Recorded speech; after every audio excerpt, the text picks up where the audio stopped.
Okay, sorry about that, door rang. So I'm back and I've marked up, my ruler is set so that it's actually not 1.25 inches. Let me just, because I've got that on the 1/2 inch one. Let's just go back to where we are on the right side of the ruler.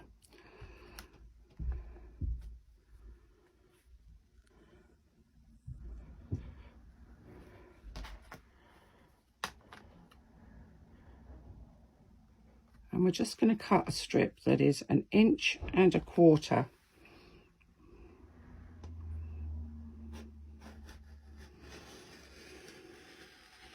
from the edge.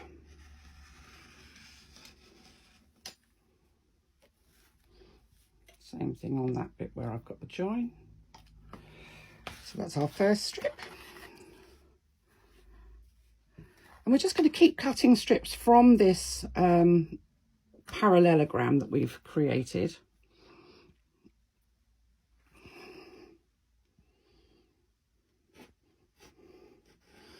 Now, why do we do this? Why are we not just cutting strips from the edge of our fabric? If you were doing piping on a straight edge, you could just cut strips from the edge of your fabric.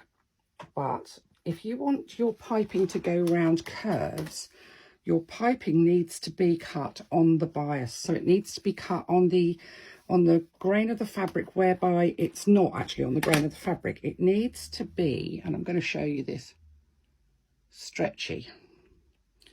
And it isn't if you cut it on the grain. It's not stretchy. So this will allow your fabric to stretch and have a little bit of flexibility to it to get it round curves. We want the piping to sit nicely on those curves of the bag. So we're just going to keep cutting strips from that main panel that we've created until we've cut, well, till there's nothing left of it really. You may well have a little bit left at the end, but it's not going to be 1.25 inches wide, so we're not going to worry too much about it. We just throw those bits away.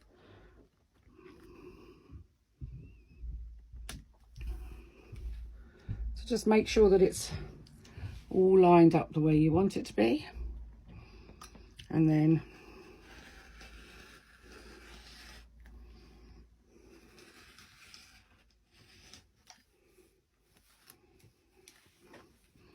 keep cutting your strips.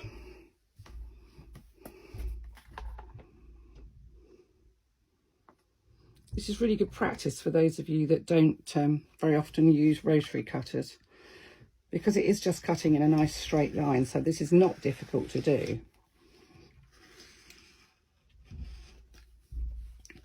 And whilst I usually use the smaller rotary cutter, the one with the smaller blade,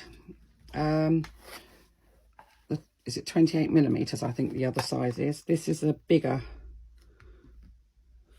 40mm, maybe, something like that. Because I'm just going in long straight lines, so I don't need a little blade to go around fancy corners and curves and stuff like that. I may get another 1 or possibly even 2 out of this, I don't know. Let's see how we go.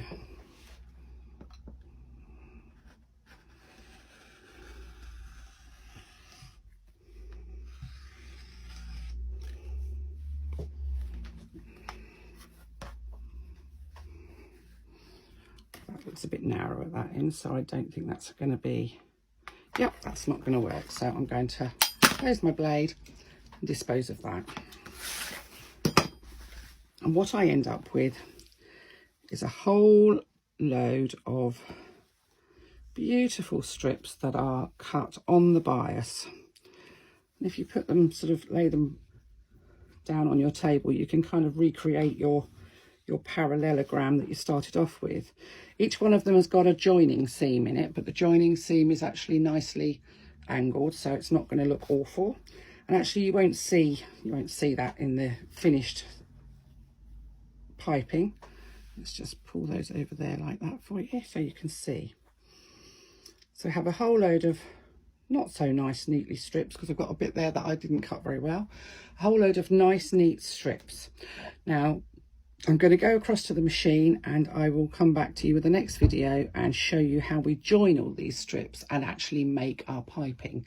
And I'm going to revisit this video and watch the video because I can't see what's going on the screen because it's up here, and see if I think it actually works and whether this Fandango tripod thing that my husband bought me for Christmas is actually worth having at all.